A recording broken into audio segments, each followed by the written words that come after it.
Donc, l'écran s'est affiché devant vous et on va commencer par quelques sons d'une chanson, d'un chant écrit par Avraham Stern, de son nom de guerre Yair, le commandant du Lehi. On va tous expliquer tout ça. On va commencer avec un peu de musique.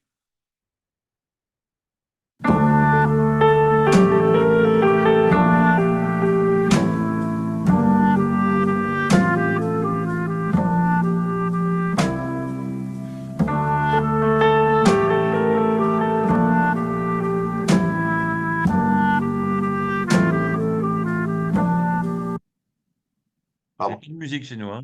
Oui, parce que j'ai rendu l'écran.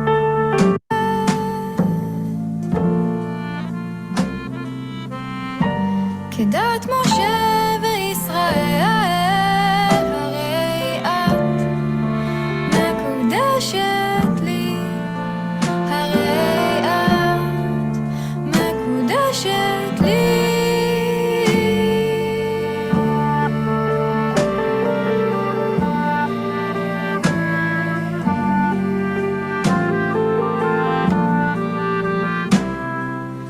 ורחקו ממך מבלעייך בחיי ובמותי. אני ראשי אלים בחיק הרייך, את בדמיי לעד תחי. Bien, donc cette chanson de Avraham Stern Yair, Areat Mekudeshet li moledet, Kedesh Moshe Israël, c'est la formule dans laquelle un homme donne la bague de mariage à son épouse.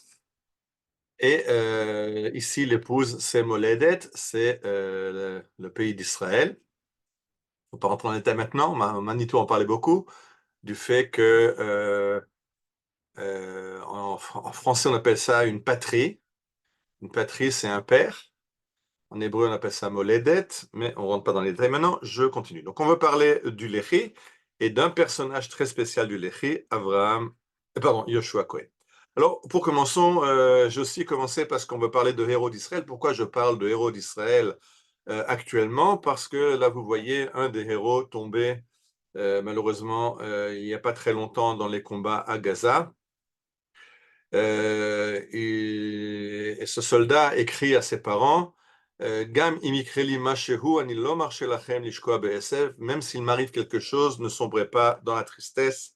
Aitali azechut lagshim et hachalom, vayut sheli, j'ai eu le privilège de réaliser mon rêve et la raison pour laquelle je suis venu sur terre. Vetiu betuchim shani mistakel lechem ilmala, umchir chiuchacha anak, et soyez sûrs que je suis là où je suis, je vous regarde d'en haut et j'ai un très grand sourire.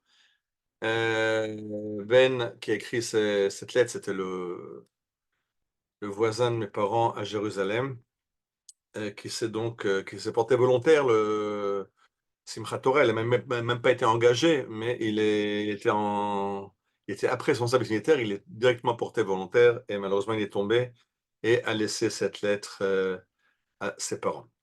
Alors, revenons maintenant à l'histoire. On est en 1940. En 1940, l'Angleterre est bombardée par l'Allemagne. C'est le Blitz en Angleterre. Et les combats ont lieu aussi dans le désert de Libye. Et les forces de Rommel repoussent les Anglais. Ils sont arrêtés à l'Allemagne, mais ça personne encore ne le sait. Et leur but, c'est de remonter vers la mer Caspienne. Et donc, au passage, ils vont prendre l'Égypte, ils vont prendre Eretz Israël. Et dans ce cadre-là, la Haganah, qui est le mouvement de résistance principal du Yishuv, des Juifs d'Eretz Israël contre les Anglais, décide de faire une trêve. Ils arrêtent de taper sur les Anglais, puisque jusqu'au début de la guerre, la Haganah essaye d'amener des Olim clandestins, puisque les Anglais ont bloqué les côtes d'Israël.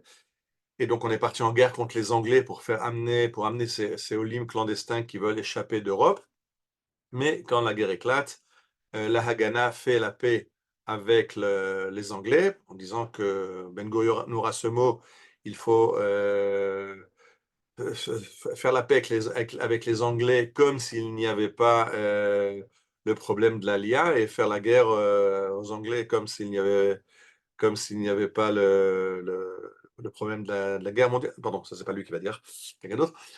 Donc, mais la Haganah fait un pacte avec les Anglais. Après, ils vont être suivis par l'Irgun. On avait parlé l'année dernière du fameux bateau, le bateau des 23, avec les 24 qui sont perdus en mer, Ari Hayam, le lion de mer qui a disparu au large des côtes de Syrie, qui était un bateau de force de l'Irgun, qui, même chose, ont pactisé avec les Anglais pour les aider dans leur guerre contre les Allemands.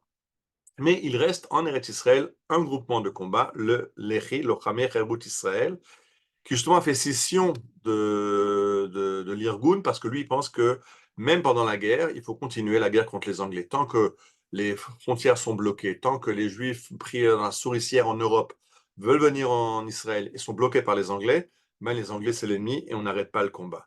Donc on a la Haganah, je crois que dans la prochaine photo, oui, pardon, la prochaine photo, on voit les trois mouvements de résistance qui s'affichent. Voilà, vous avez la Haganah au centre, à droite l'Irgun,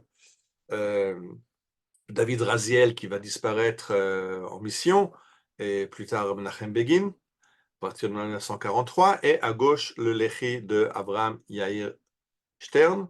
À droite, vous voyez le Lehi, puisque c'est de lui qu'on va plutôt parler aujourd'hui, Lochamei Cherut Israël, les combattants de la liberté, pour la liberté d'Israël.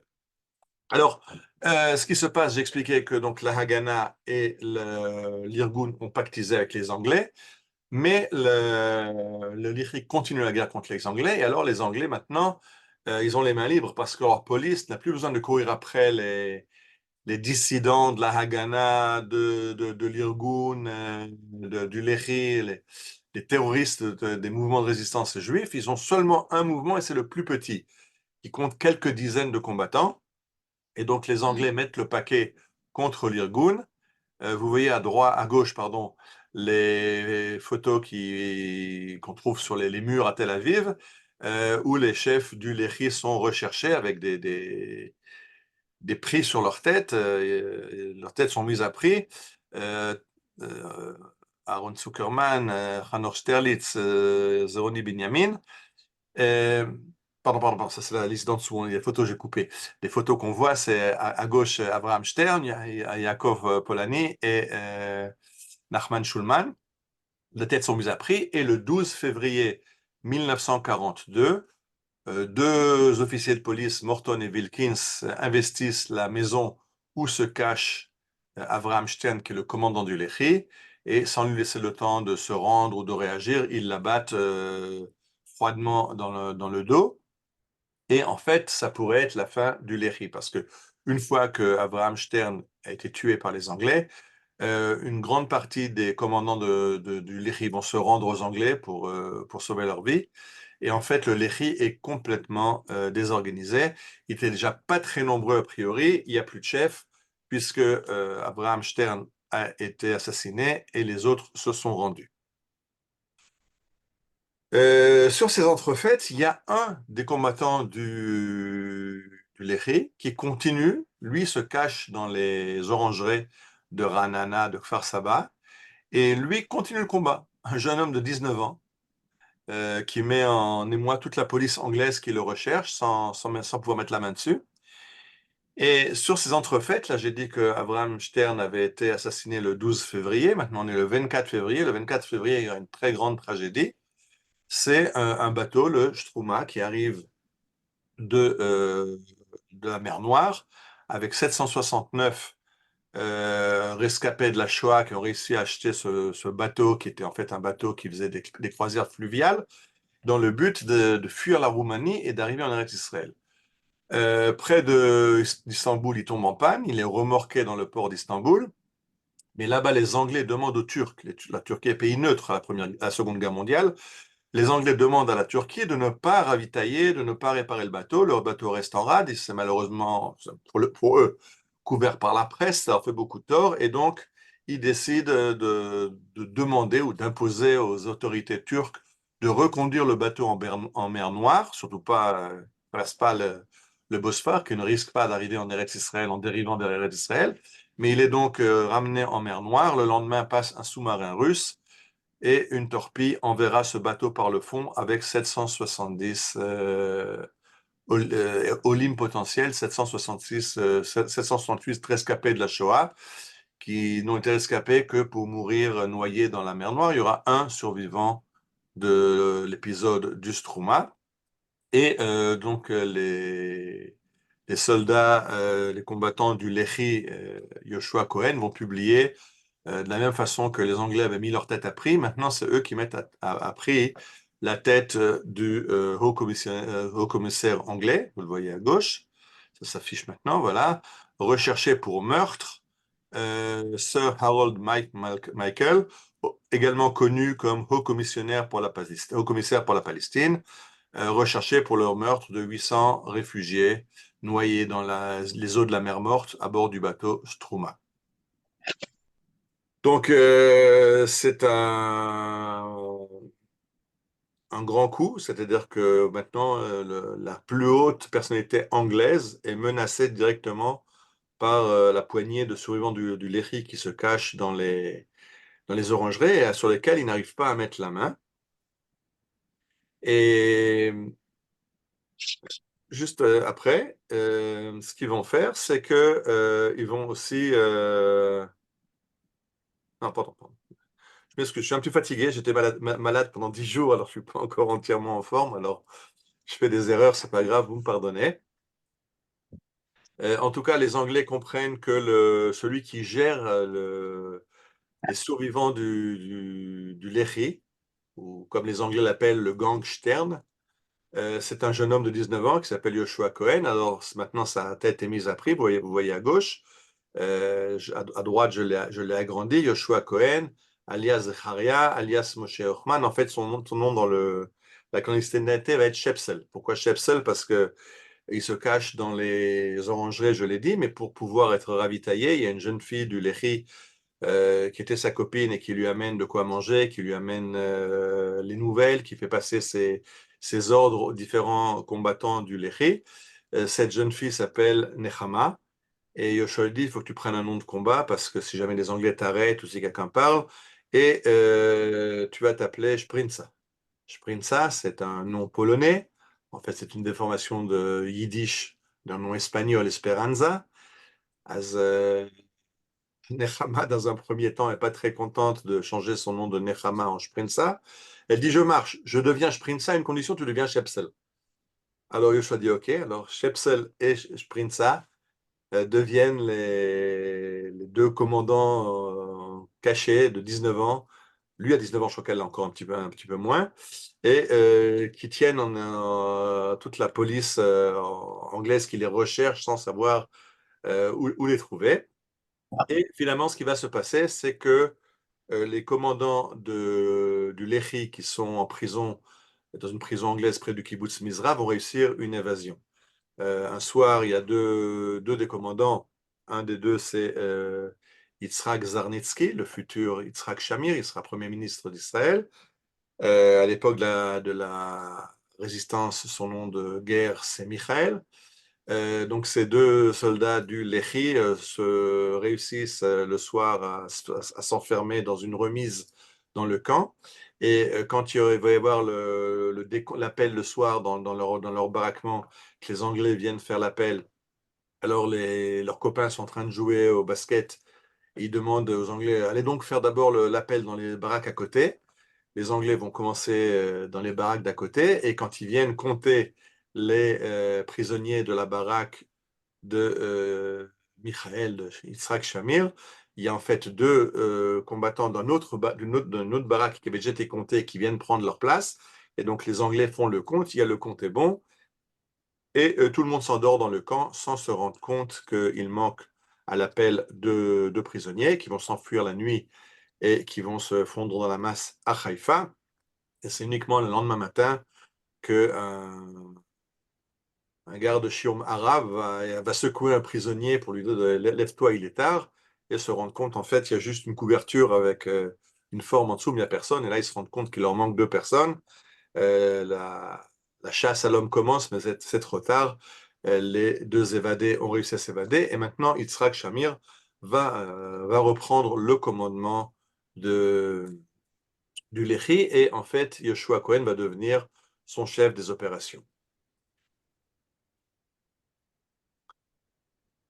Alors, le 8 août 44, le Lehi essaye de se venger de McMichael. Vous vous rappelez que McMichael, qui était vu comme responsable de la tragédie du Strouma, ils vont attaquer sa voiture, mais McMichael va juste être blessé légèrement. Son chauffeur réussit à se dégager du guet-apens et il fait un accident quelques centaines de mètres plus loin, mais il est déjà caché de la vue des tireurs du Lehi. Il sauve sa peau et il s'enfuit en Angleterre. Mais c'est un fiasco. Le Lehi n'a pas réussi à se venger de Mike Michael, malgré ce qu'ils avaient projeté de faire. Par contre, ce qu'ils vont oui réussir, le Lehi va réussir à abattre Thomas Wilkin. Thomas Wilkin, c'est l'officier de police qui a abattu Yair, le chef du Lehi. Donc, je dis, il y avait deux policiers qui avaient fait irruption dans la cachette de Yair. C'était Thomas Wilkin et Geoffrey Morton. Wilkin va être abattu par le Lehi. Morton, il préfère prendre la distance et il repart en Angleterre. Et donc, le Lehi continue. Vous voyez la date, on est en septembre 44. Donc, en juillet, d'avoir l'attentat contre Mike Michael. Après, il y a eu la liquidation de l'officier Wilkin, qui était le chef de la police criminelle qui faisait la chasse aux membres du Lehi. Donc, le Lehi est très actif en Eretz Israël et donne beaucoup de fil à retordre aux Anglais. Alors, ce que vont faire les Anglais, d'abord, un petit instant encore. Le 6 novembre 44, donc juste un petit peu après, j'explique. Donc, Mike Michael s'était raté, Wilkin, ils l'ont eu. La prochaine action va être contre Lord Moyne. Lord Moyne, c'est le ministre plénipotentiaire des possessions anglaises au Moyen-Orient. Son lieu de résidence, c'est au Caire. Et le Lehi envoie deux soldats, Eliyahu Hakim et Eliyahu Betsuri, donc on appelle en Israël dans l'histoire sioniste les deux Eliyahu, qui vont tirer sur Lord Moyne, le blesser à mort. Mais quand il s'enfuit, il y a un policier égyptien qui leur tire dessus, il en blesse un, le deuxième vient à la rescousse, et finalement les deux seront arrêtés et condamnés à la pendaison par les Anglais et pendus en Égypte par les Anglais. Vous voyez à droite Eliyahu Hakim, Eliyahu Betsuri, ça c'est un extrait d'un journal arabe au Caire. Et ce qui est très intéressant, c'est qu'en fait, les journaux arabes sont très sympathisants des deux Eliyahu, parce qu'en fait, les deux Eliyahu s'attaquent à l'occupant anglais. Et ça, les Égyptiens sont d'accord avec eux de ce point de vue-là. Les Anglais un petit peu moins. Et comme je dis, ils vont décider de les pendre. La suite des opérations va être que les Anglais ne veulent plus voir les soldats du Lehi en Israël. Et quand ils les arrêtent, ils ne se contentent pas de les mettre en prison. On a déjà vu qu'à Misra, il y a eu des évasions, il y a eu d'autres évasions. Ils les déportent en Afrique. Et donc, à partir de 1944 et jusqu'en 1948, jusqu'à la proclamation de l'État d'Israël, tous les combattants du Lehi arrêtés par les Anglais seront incarcérés non pas en Eretz Israël, mais en Afrique, à Simbel à côté de Asmara en Érythrée, à Carthago au Soudan et à Gilgil au Kenya. Donc, Kenya, Soudan, Érythrée, ce sont les lieux de résidence. Et dans ces camps de prisonniers, les Anglais les font tout le temps tourner. Ils ne restent pas fixes dans un camp parce qu'ils ont compris qu'un soldat du Lehi, quand il est en prison, du jour où il atterrit dans sa cellule, il est en train de préparer son évasion. Donc, pour éviter qu'il n'ait le temps d'avoir des contacts, qu'il ait le temps de connaître les lieux, etc., les Anglais les font tourner de prison en prison pour qu'ils ne puissent pas s'évader. Là, vous voyez l'équipe de sport d'un des camps en Afrique. De nouveau, vous voyez maintenant une photo de ces combattants en Afrique. Vous voyez Yoshua Cohen qui est là, deuxième partie de la gauche, je le montre avec la souris. Et ils ne reviendront donc en Eretz Israël qu'après l'établissement, la proclamation de l'État d'Israël. La photo que vous voyez maintenant à gauche, c'est une photo que Yoshua Cohen envoie à Necha. Vous vous rappelez, Nechama, sa copine de l'époque des vergers de Ra'anana Kfar Saba. Donc, il lui envoie cette photo en 1948 à partir du camp de Gilgil, et il reviendra en juillet, un petit peu trop tard pour intégrer Tsahal. C'est-à-dire que les combattants du Lehi qui étaient en Israël au moment de l'indépendance d'Israël vont être intégrés dans Tsahal, comme les combattants de l'Irgun. Par contre, ceux qui vont revenir plus tard, parce que les Anglais ne vont pas les libérer tout de suite, ça va encore prendre 2-3 mois que les Anglais les libèrent d'Afrique, eux arriveront trop tard pour rejoindre les rangs, et Ben Gurion n'a pas tellement envie non plus de les intégrer dans Tsahal. Et, il y a un micro ouvert là, si quelqu'un peut le fermer, merci. Donc Yoshua Cohen est rentré en Eretz Israël. Il s'ennuie un petit peu parce qu'il n'est pas dans l'armée. Et le Lehi, en fait, continue à être indépendant. Où est-ce qu'il est indépendant? Sur le front de Jérusalem. Parce qu'à Jérusalem, je rappelle que Ben Gurion, dans la déclaration d'indépendance, dit en vertu de la décision des Nations Unies, blablabla, nous proclamons l'établissement d'un État qui s'appellera l'État d'Israël. Maintenant, d'après la déclaration de l'ONU, Jérusalem ne faisait pas partie de l'État juif. Jérusalem faisait partie devait être une ville internationale. Et donc, Ben Gurion et le gouvernement israélien de l'époque Jérusalem n'est pas un territoire intégrant. La Banque populaire. Est-ce qu'une banque qui prend des décisions populaires? Banque populaire. Je m'excuse, il faut que je coupe l'enregistrement. Non.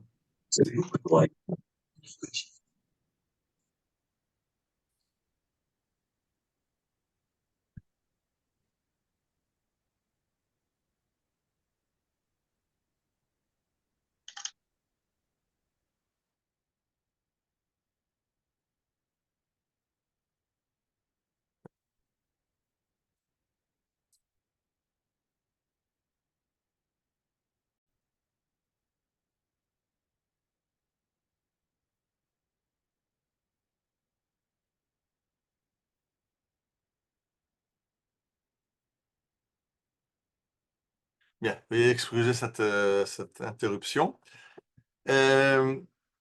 Donc, Ben Gurion ne gère pas Jérusalem, et Jérusalem, le Lehi et l'Irgun sont toujours encore indépendants.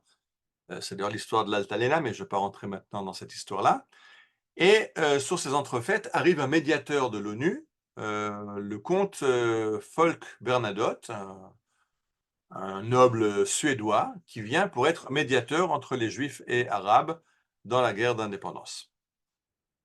Alors, sur la photo, vous voyez une ambulance de la Croix-Rouge. C'est une photo de Yad Vashem. Cette ambulance de la Croix-Rouge suédoise est aujourd'hui exposée à Yad Vashem. Et pourquoi elle est à Yad Vashem? Parce que Folke Bernadotte, qui est pendant la Shoah le chef de la Croix-Rouge suédoise, va exfiltrer des Juifs dans des camps. Il va sortir 400 Juifs danois de Theresienstadt, les amener en pays neutre. Il va aussi aider à sauver quelques milliers de femmes de différents camps, de Ravensbrück, Bergen-Belsen, parmi lesquels il y a des Juifs. Le but n'est pas les Juifs, attention, hein. Il y a même un historien, Jud Roper, qui écrit que Himmler propose à Bernadotte de sauver quelques milliers de Juifs. Pourquoi? Parce que Himmler est en train de sentir que le vent tourne en sa défaveur, que les Allemands vont perdre la guerre.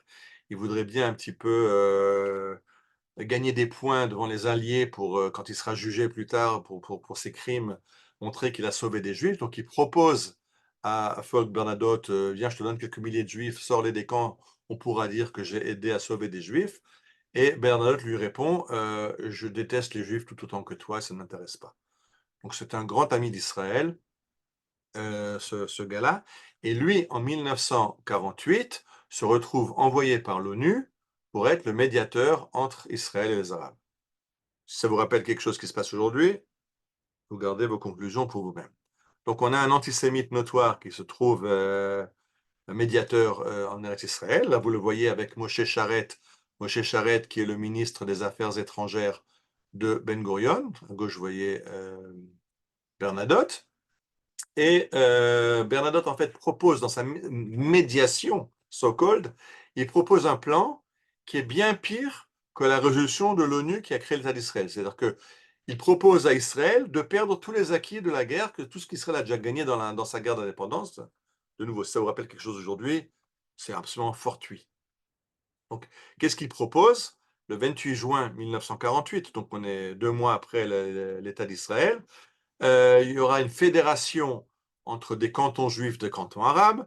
L'est du Jourdain fera partie de l'État arabe, ça d'accord. Le Negev sera donné intégralement aux Arabes, alors que le Negev était, d'après le plan de partage, partie intégrale d'Eretz Israël. Le port de Haïfa et l'aéroport de Lod seront sous tutelle internationale, donc les principaux ports d'accès d'Israël par la mer ou par les airs ne seront pas gérés par Israël. Donc comprenez, on ne pourra pas gérer l'Aliyah, permettre cette Aliyah de masse qui va arriver à Haïfa, tous ces bateaux d'immigrants qu'on verra arriver dans les prochaines années avec 1 200 000 immigrants. On ne pourra pas parce que c'est géré par l'ONU, pas par Israël. On va reprendre 300 000 réfugiés arabes qu'Israël devra accueillir de nouveau en son sein. Je rappelle, l'État d'Israël compte 600 000 habitants à l'époque, 600 000 juifs.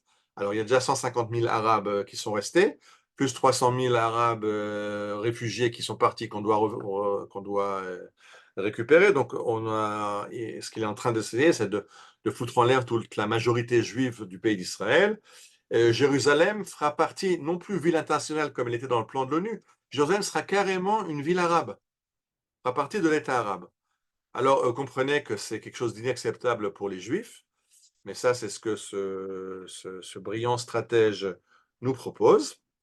D'ailleurs, au passage, il faut se rappeler une chose, Folk, c'est quoi comme nom, Folk Bernadotte? Je rappelle ça parce que c'est pas par erreur, certains historiens en parlent. Il y a eu à l'époque de la croisade, un des rois de Jérusalem qui s'appelait Foulques V d'Anjou. Vous le voyez, la Foulques V d'Anjou, dit le jeune, mort à Acre, fut comte d'Anjou et de Tours, comte du Maine et roi de Jérusalem. À droite, vous voyez son mariage avec Mélissande, la reine de Jérusalem, ce qui lui donne la couronne de Jérusalem. Et pour certains historiens, Folc Bernadotte se voyait le digne descendant de Foulques d'Anjou. Et si son son grand aïeul avait été roi de Jérusalem, il n'y avait pas de raison que lui ne le devienne pas au XXe siècle. Et en fait, il fait tout pour déposséder l'État d'Israël de Jérusalem, du Negev, de ses acquis à la guerre. Et qu'est-ce qu'on fait quand on a un gars avec un tel parti pris? On fait des manifestations. Alors, vous voyez les manifestations ici. Stockholm is yours, Jerusalem is ours. Stockholm est à vous, Jérusalem c'est à nous. Allez-vous faire foutre. À droite, vous voyez le Lehi qui publie une caricature un petit peu plus musclée d'un coup de pied, là où je pense, à Bernadotte, dégage d'ici. Mais comme le gars, il ne comprend pas et qu'il persévère, alors le Lehi va passer à la vitesse suivante et Yoshua Cohen et Yoshua Zeltzer, le commandant du Lehi à Jérusalem, vont mettre au point la liquidation de Bernadotte. Donc, vous voyez Yoshua Zettler à droite, Yoshua Cohen à gauche, et Rehov Palmach à Jérusalem. Bernadotte est en route dans sa Jeep. Les combattants du Lehi font arrêter la Jeep, ouvrent le feu et abattent le comte Folc Bernadotte et mettent un point final à sa médiation et sa médiation outrageuse, il faut le dire, entre les Juifs et les Arabes. On est déjà dans l'État d'Israël souverain, on a un gouvernement, on a un Premier ministre, il s'appelle David Ben Gurion, il est encore provisoire, il n'y a pas encore eu d'élection, mais il y a un Premier ministre, et donc il va charger sa police de rechercher activement les auteurs de l'attentat. Il faut comprendre que ça se passait au Rehov Palmach, ces deux-là sont des Juifs de Jérusalem, on les connaît, on sait qui a tiré, on sait qui a appuyé sur la gâchette, on sait qui a tiré. D'ailleurs, il y a un officier de liaison juif qui était avec Bernadotte, qui lui n'a pas été touché, qui a identifié Yoshua Cohen, mais le soir même, il y a une délégation du Lehi qui lui rend visite à la maison, qui lui dit nous savons que tu nous as reconnus. Ben, tu vois, nous aussi, on te reconnaît. Donc, si jamais il nous arrive quelque chose, ben, sache que toi aussi, tu n'es pas à l'abri parce qu'on sait où tu habites, on sait qui tu es.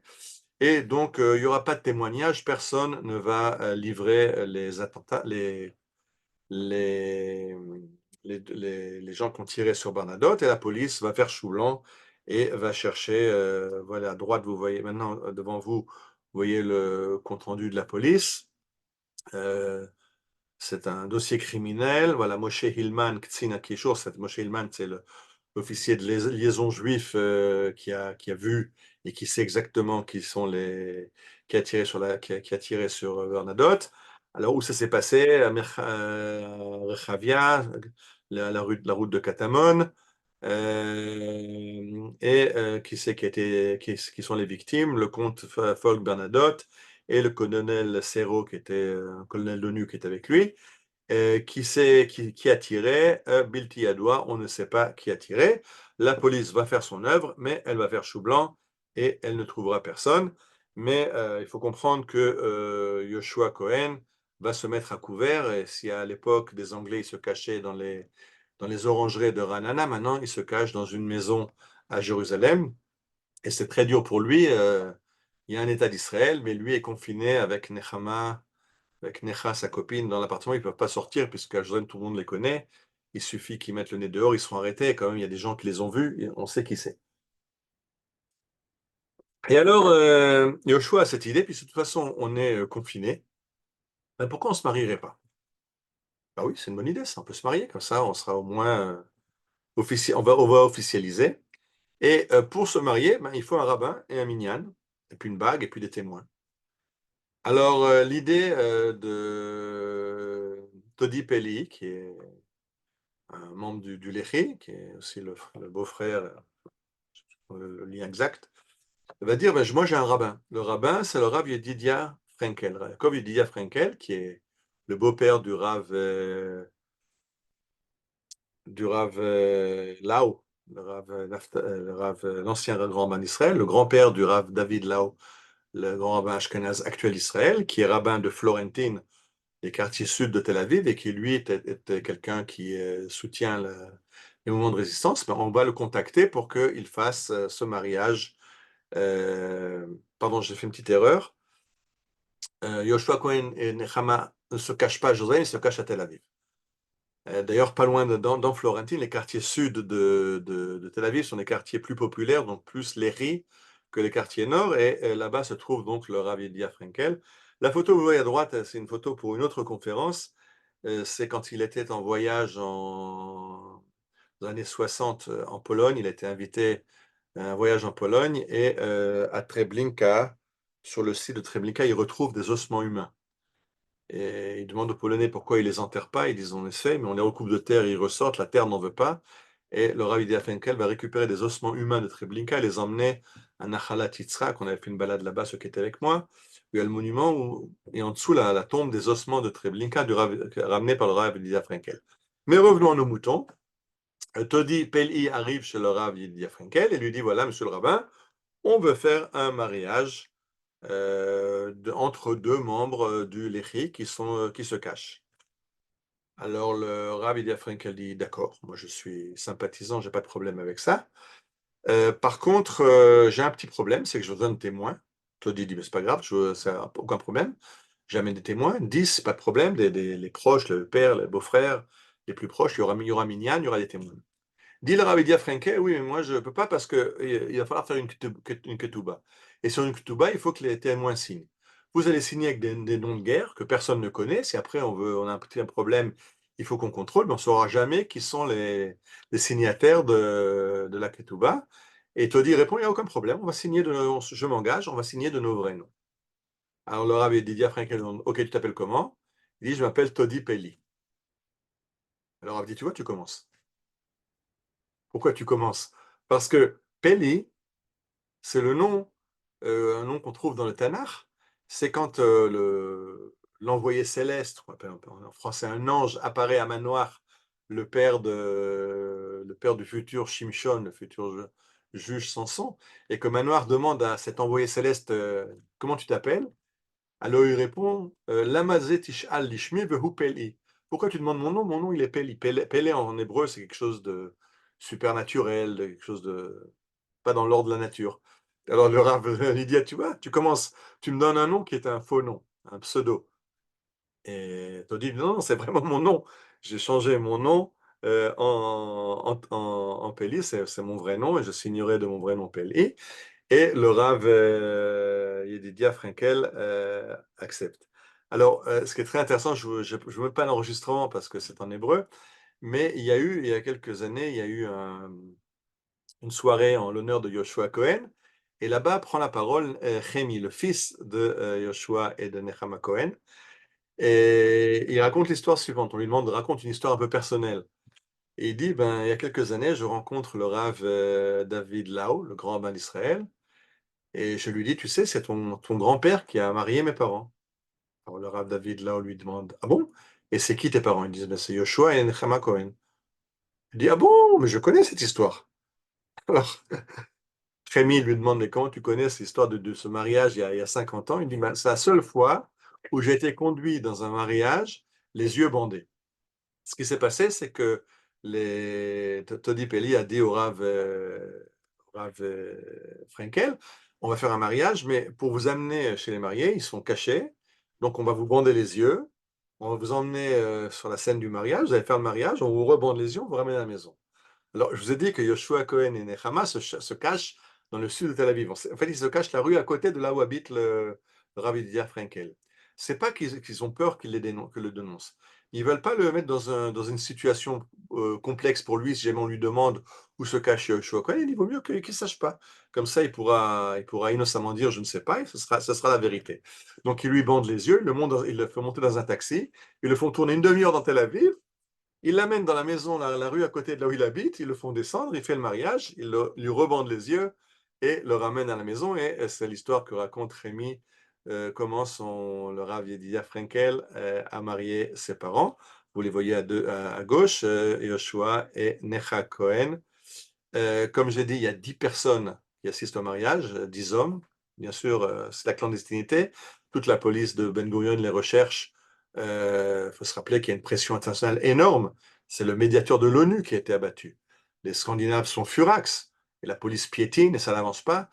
Donc, il y a 10 personnes qui assistent au mariage et une personne qui ne peut pas assister au mariage, c'est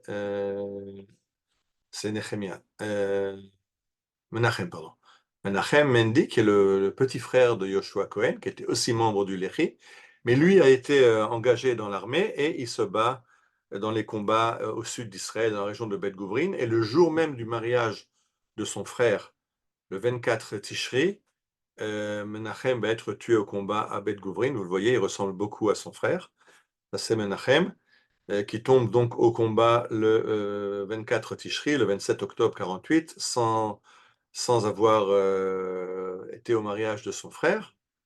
Et un an jour pour jour, le jour de la première Askara, donc le 24 Tishri de l'année d'après, va naître un premier enfant à Yoshua et Nechama Cohen, et ils vont l'appeler Menachem du nom du frère qui est tombé, et j'en ai déjà parlé, j'ai dit que ça s'appelait aujourd'hui Chemi, quand j'ai dit qu'il a raconté l'histoire du Rav Yehuda Frenkel, Chemi du nom de Menachem, le frère de Yoshua Cohen. Alors, Ben Gurion sait-il que c'est Yoshua Cohen? Apparemment, il le sait. L'historien et ancien membre de la Knesset, Michael Bar-Zohar, va dire que Ben Gurion n'a pas beaucoup pleuré Bernadotte. Bernadotte, c'est quelqu'un qui voulait faire perdre à Israël tous ses acquis, Jérusalem, les acquis de la guerre, etc. Donc, ça arrangeait beaucoup de monde qu'il ait disparu de la scène. Isser Harel, le commandant du Mossad, a dit à Ben Gurion, c'est Yoshua Cohen et Yoshua Zettler qui sont derrière. Mais on les a recherchés sans mettre le paquet. Il ne faut pas faire trop de zèle parce que, en fait, ça ne dérangeait pas tellement. Ben Gurion, il fallait qu'il sauve les apparences pour dire à l'ONU, oui, on recherche les perpétrateurs de l'attentat, mais on n'a pas mis la main dessus. Après la guerre d'indépendance, il y aura la Knesset, il y aura des élections, il y aura Ben-Gurion sera élu Premier ministre et Weizmann sera élu président d'État d'Israël. Et une des premières choses qu'il fera, c'est un acte d'amnistie pour les anciens combattants des Martarot, donc des combattants des organisations de résistance contre les Anglais. Et maintenant, finalement, Yoshua Cohen et Nechama peuvent sortir au grand jour. Ils ont été amnistiés. Yoshua Cohen trouve un emploi dans une boîte de construction, mais il s'ennuie un petit peu, quoi. Ça lui manque l'activité qu'il avait dans la résistance et les camps de prisonniers. Et finalement, il cherche un nouvel idéal sioniste. Alors, l'idéal de la guerre, c'est passé. Maintenant, les Anglais sont partis, on a un État, mais l'idéal, c'est le Negev. Alors là, de nouveau, c'est quelque chose qui n'a aucun rapport avec la situation actuelle. Vous voyez une tente de Bédouins dans le désert du Negev, et vous voyez ce qu'on dit à l'époque dans les journaux, Mitzafon le Majdal Yesh Medina veyesh Chok, au nord de Ashkelon. Majdal de l'époque, c'est aujourd'hui Ashkelon. Au nord d'Ashkelon, il y a un État, et il y a des lois. Au sud de Ashkelon et jusqu'à Beersheva, Yesh Medina ve'en Chok, il y a l'État d'Israël, mais il n'y a pas de loi, chacun fait ce qu'il veut. Midarom le Beersheva, au sud de Beersheva, en Medina ve'en Chok. Au sud de Beersheva, les Bédouins font ce qu'ils veulent. Bon, bien sûr, ce n'est pas du tout la réalité aujourd'hui.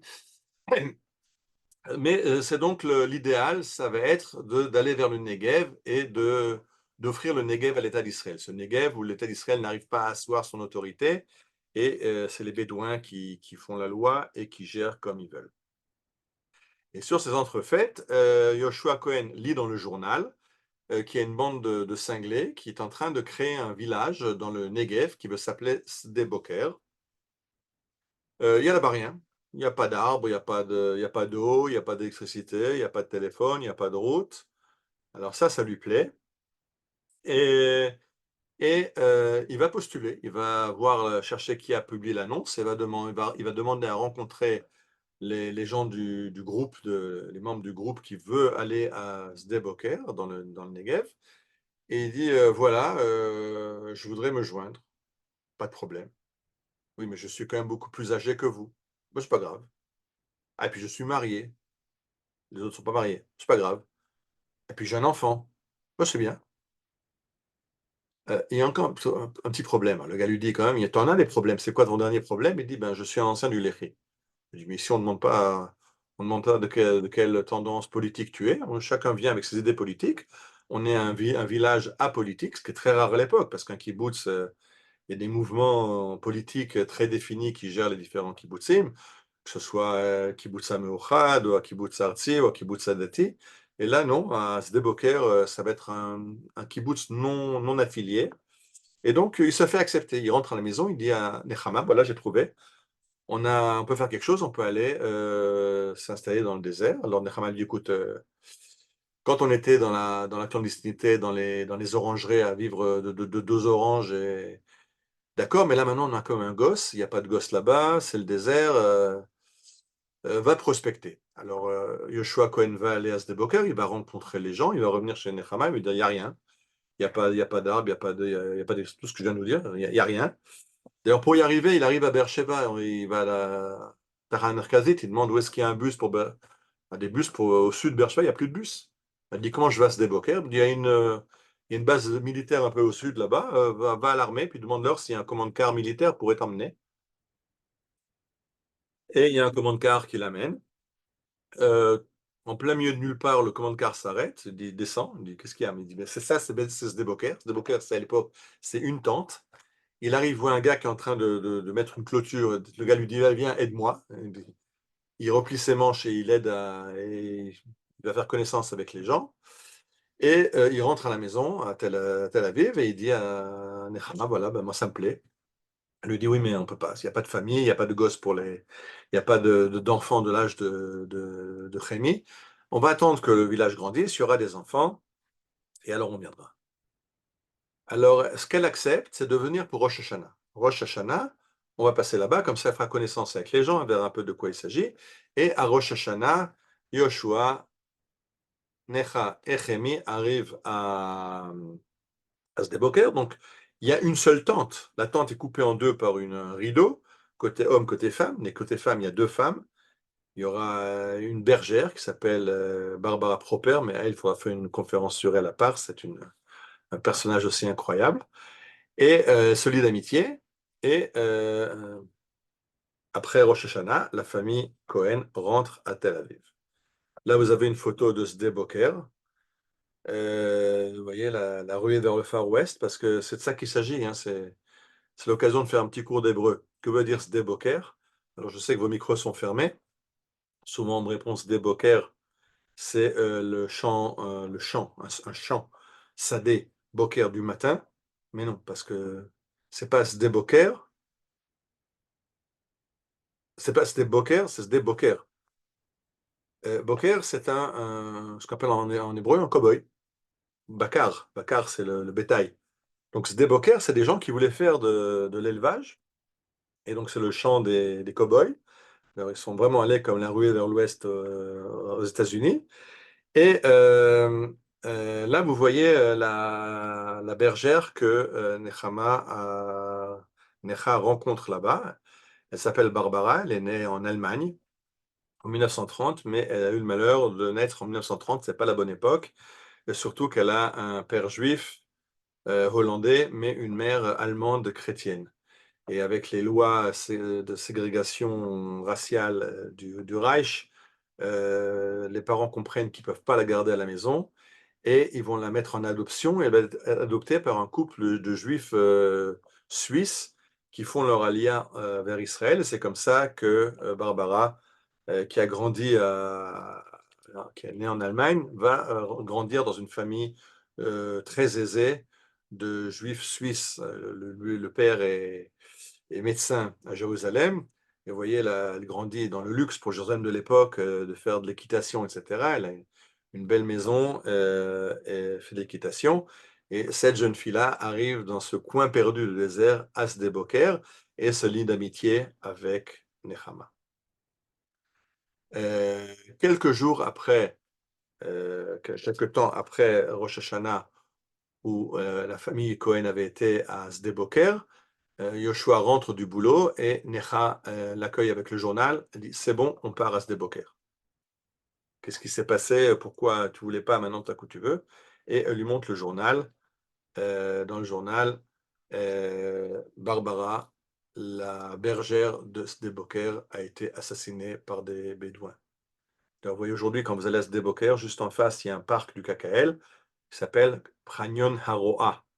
Je sais que les gens ne font pas attention à l'anglais, ceux qui lisent en hébreu ne font pas attention non plus aux voyelles, ils disent Chagnon Haroe. Non, c'est Chagnon Haroa, c'est le parc de la bergère.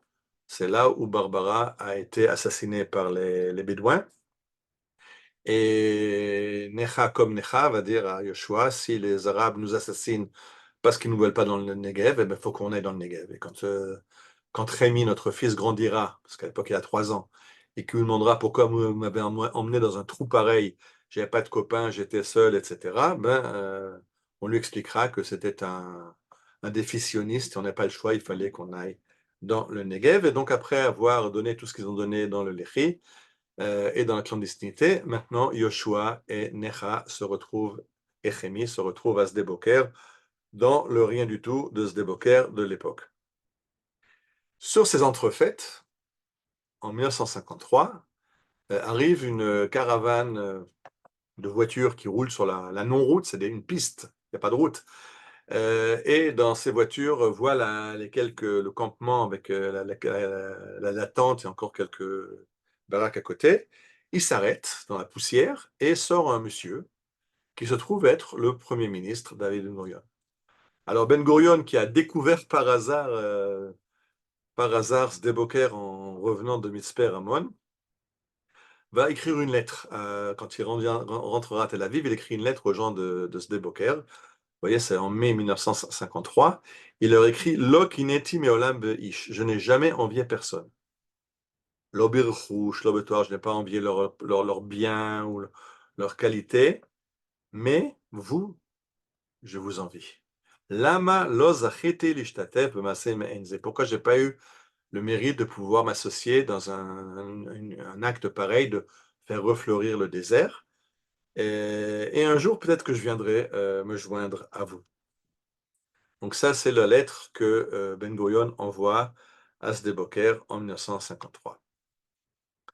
Alors, quelques temps plus tard, arrive de nouveau maintenant Ben Gurion avec Paula, il veut lui montrer l'endroit, avec Amos, leur fils.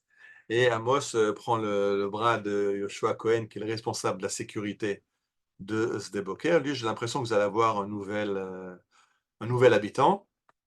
Et David Ben Gurion postule pour se faire accepter comme Chaver à Sde Boker. Alors, il va demander ce qu'on lui construise, combien coûte de construire une baraque. Et finalement, il va être, ça dérange un petit peu ces gens de Sde Boker, qui sont des gens simples. Maintenant, avoir un premier ministre qui habite chez eux, ça veut dire que il faut le protéger, il faut y avoir l'armée, le Shabak, etc. C'est très complexe pour eux. On ne peut pas dire non à Ben Gurion. Donc, Ben Gurion, dans sa première fois, il a démissionné de la Knesset en 1953. Quand il va démissionner de la Knesset, on lui se fait construire une baraque à Sde Boker. Et avec Paula, vous voyez les deux sur la photo, ils viennent s'installer dans leur baraque à Sde Boker. Et à gauche, vous voyez David Ben Gurion qui mange au réfectoire comme tout un chacun, bien qu'il ait la seule maison qui a une petite cuisine, parce que de temps en temps, Paula veut quand même lui cuisiner ses petits plats.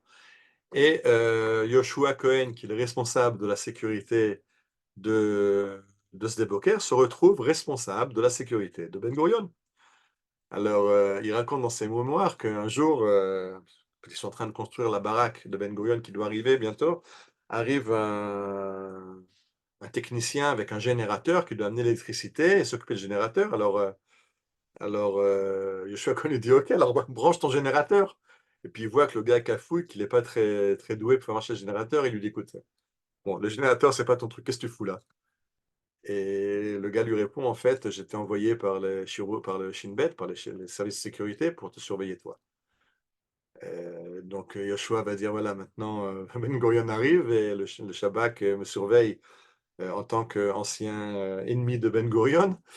Et Nechama lui dit: mais tu crois que tu vas t'en sortir? Il dit: mais moi je pense pas que c'est Ben Gurion, je pense pas que Ben Gurion soit au courant. Je pense que c'est un surcroît de zèle des gars du Shabak. Moi j'ai confiance en Ben Gurion que c'est un gars honnête. Et Ben Gurion arrive. Et le premier soir, quand ils viennent manger au réfectoire, ils sont donc assis au réfectoire à la même table que Yoshua et Nechama, puisque Yoshua et Necha sont les deux hôtes de David et Paula Ben Gurion. Et Paula demande, avec un tact incroyable, demande à Ben Gurion: David, c'est le gars de l'Irgun dont tu m'as parlé? Alors Ben Gurion lui dit: mais non, je te dis qu'il n'est pas de l'Irgun, il est du Lehi. Alors Paula dit: mais les Lechis sont encore pires. Alors Ben Gurion dit: je ne fais pas un jugement de valeur, chacun a le droit de ses opinions, il est du Lehi, il n'est pas de l'Irgun. Donc Yoshua, Ben Gurion sait exactement qui est Yoshua. D'ailleurs, Nechama demande est-ce qu'il pense est-ce que son mari pense que Ben Gurion sait qu'il est le Yoshua Cohen que toute la police recherchait, et Yoshua lui dit: j'en suis intimement convaincu, mais ça ne les empêchera pas de devenir les meilleurs amis du monde. Et Yoshua deviendra le garde du corps attitré de Ben Gurion à Sde Boker. Alors, ça y aura beaucoup de problèmes parce que un jour, Ben Gurion se réveille, il a envie de travailler au semail dans les champs. Alors, du coup, il faut envoyer de la sécurité dans les champs. Alors, il y a des soldats qui sont déguisés, qui se cachent. On essaie de ne pas donner à Ben Gurion l'impression qu'il est tout le temps enveloppé et surveillé. Mais tout à coup, Ben Gurion voit un avion dans le ciel, il dit: qu'est-ce qu'il fait celui-là ici? Et il s'est planté parce qu'en fait, il y a chaque matin, chaque soir, il y a un avion qui vient faire un repérage sur le terrain, voir qu'il n'y a pas d'incursion de bédouins. Je rappelle qu'à l'époque, les frontières sont pas sûres, on n'est pas loin de l'Égypte, pas loin de la Jordanie, des infiltrations de Fedayoun. Et Ben Gurion dit à Yoshua Cohen: tu me parles avec l'armée de l'air qu'ils arrêtent d'envoyer cet avion. Et même les autres que je vois là qui traînent un peu, je ne veux plus les voir. Mais c'est très complexe de gérer quand même le premier ministre d'Israël qui se trouve dans le kibbutz de Sde Boker. Mais il devient très ami avec Yoshua Cohen. Voilà, vous voyez quand Ben Gurion reçoit des dignitaires qui viennent le rencontrer à Sde-Boker, à ses côtés, Yoshua Cohen, qui est le garde du corps de Ben Gurion. Alors là, c'est la photo de la baraque de Ben Gurion. Aujourd'hui, c'est devenu un musée. Ça se visite à Sde-Boker. Aujourd'hui, Sde-Boker, c'est une grande réussite. Tout ce qu'il n'y avait pas à l'époque, les arbres, la piscine, l'eau courante, l'électricité, etc. Aujourd'hui, bien sûr, et une route, il y a ça à Sde-Boker.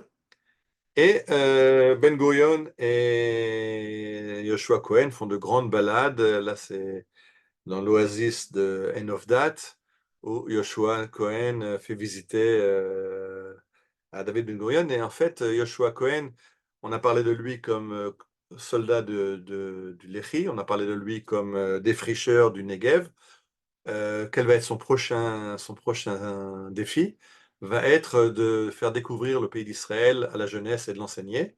Et c'est lui qui va être parmi les fondateurs des premiers Bate Sefer Sadeh, ces écoles de la nature où les écoles vont, et il y a un accueil qui est bon marché pour les écoles, et à partir de là, on leur propose des excursions dans la région pour découvrir la région. Alors, le Beth Sefer Sadeh de Sde-Boker, mais même celui de Kfar Etzion en 1967, quand après la guerre des 6 jours, on va revenir au Gush Etzion. Pour Yoshua Cohen, Gush Etzion, c'est l'emblème de l'héroïsme de 1948.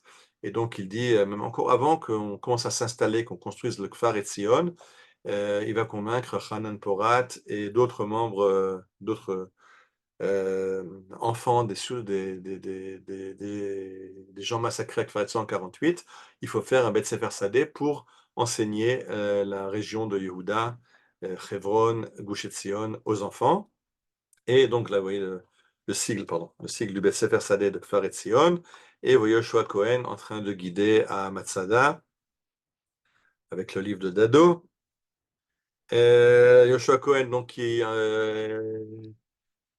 va être énormément essayer de sensibiliser la jeunesse à la Gevura, à l'héroïsme des combattants de 48, qui ne commencent pas en 48, mais qui commencent à Bar Korba, en passant par les combattants des ghettos.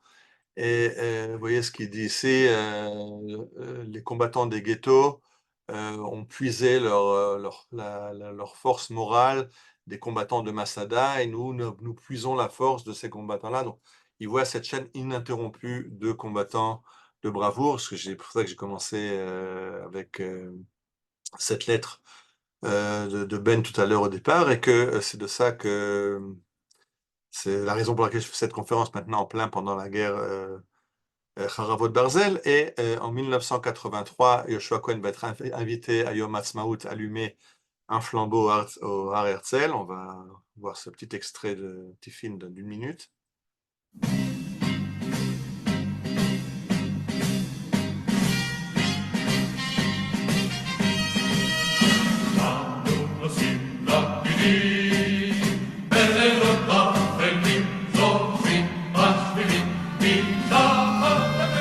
אני, יהושע בן בלומה ויעקב כהן, מקיבוץ שדה-בוקר, איש לוחמי חירות ישראל, מתכבד להדליק משואה זו ליום העצמאות הל"ה של מדינת ישראל. לכבוד חברותיי וחבריי משורות לח"י, לכבוד הלוחמים לסילוק השלטון הנוכרי מארץ ישראל, לכבוד הנאחזים באדמת מולדתנו ימה וקדמה, צפונה ונגבה, ולתפארת מדינת ישראל.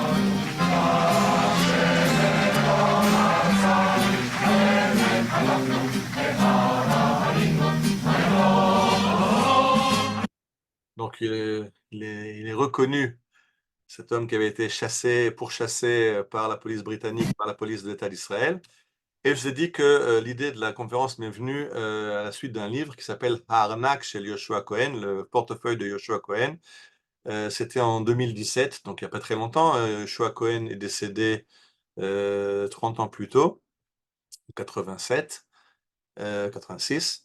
Mais en 2017, son fils Rémi fait de l'ordre dans sa maison et Ein Absor, dans le Hotef Aza, et trouve parmi les choses qu'il a rangées le portefeuille de son père. Et dans le portefeuille, il y avait 11 papiers qui étaient des sujets que Yoshua ramenait tout le temps quand il était en train de guider. Vous voyez les personnages desquels il aimait parler, Hana Senesh, ou Eliyahu Ben Tsuri, ou David Ben Gurion, Akele, on va en parler de quelques-uns. Et donc c'est ça qui m'a donné l'idée parce que c'est quelqu'un qui justement qui voulait donc qui s'est occupé de bitachon, de sécurité, de défense, de guerre, qui s'est occupé de Hityashvut, s'installer dans le désert, et après s'est occupé d'éduquer la jeunesse à travers les Beth Sefer Sadeh, et pas que les jeunes. Et donc dans les ptakim, alors vous voyez à droite là maintenant un de ces petits papiers qu'il y a dans son portefeuille, c'est une lettre de de Yigal Allon. Yigal Allon qui était le commandant du Palmach et après qui était diplomate, et il expliquait qu'en diplomatie, aujourd'hui, il est diplomate sous Ben Gurion, et si demain c'est Greenbaum des sionistes généraux qui sera élu, alors il sera diplomate sous Greenbaum. Et alors le gars qui l'interviewe lui demande, et si jamais c'est Begin qui passe au pouvoir, il dit à Begin, je ne lui serai jamais loyal. Alors c'est un sujet qui peut être débattu, la loyauté par rapport à l'État d'Israël, ou est-ce qu'on est loyal à X ou à Z, mais pas à l'État? Malheureusement, encore un sujet qui est d'actualité aujourd'hui quand on entend des gens qui sont prêts à foutre en l'air l'État d'Israël parce qu'ils ne sont pas d'accord avec la politique de certains chefs du gouvernement. Une lettre de Hana Senesh, donc dans son pétec, dans son petit papier, Yoshua Cohen a recopié des poèmes de Hana Senesh, cette jeune fille qui est venue de Hongrie en Eretz Israël et qui est repartie comme parachutiste dans l'armée anglaise et qui a été abattue par les Allemands en Hongrie. Et de nouveau, la Gevura, Yoshua Cohen était très sensibilisé à la Shoah. Lui, c'est un gars qui a grandi en Eretz Israël, donc il n'a pas vraiment vécu directement la Shoah, mais il était parmi les premiers qui sont partis. En 1967, il a fait son premier voyage avant la guerre de 6 jours en Pologne, et il a eu une idée, il a dit il faudrait envoyer toutes les écoles en Pologne pour la faire comprendre. Bien avant qu'on commence à envisager les voyages des jeunes en Pologne qui commenceront en 1988. Mais lui, déjà en 67, il a cette idée. Et la Shoah va prendre une importance très grande dans toute sa façon d'éduquer la jeunesse, à travers la bravoure de Hana Senesh, des combattants des ghettos, etc. Et là, j'ai choisi juste, il y a 11 papiers dans le portefeuille de Yoshua Cohen. Au début, je voulais faire la conférence essentiellement sur le portefeuille, mais je dis, il faut d'abord présenter le personnage. Alors, je vous engage à lire le livre. J'ai choisi ce papier-là parce que c'est un papier, je pense que dans la situation actuelle, on ne peut pas faire économie de ce papier. C'est un texte de Ben Gurion qui dit Vafal pirken yesh la min ba'am hamuflaze. Malgré tout, il faut avoir confiance dans ce peuple incroyable. Le peuple juif, c'est un peuple incroyable. Et même si des fois, il nous déçoit un petit peu, il ne faut pas perdre notre confiance dans Am Israël. On le voit actuellement, cette mobilisation de Am Israël dans cette guerre actuelle. Et Ben Gurion qui dit il faut avoir confiance.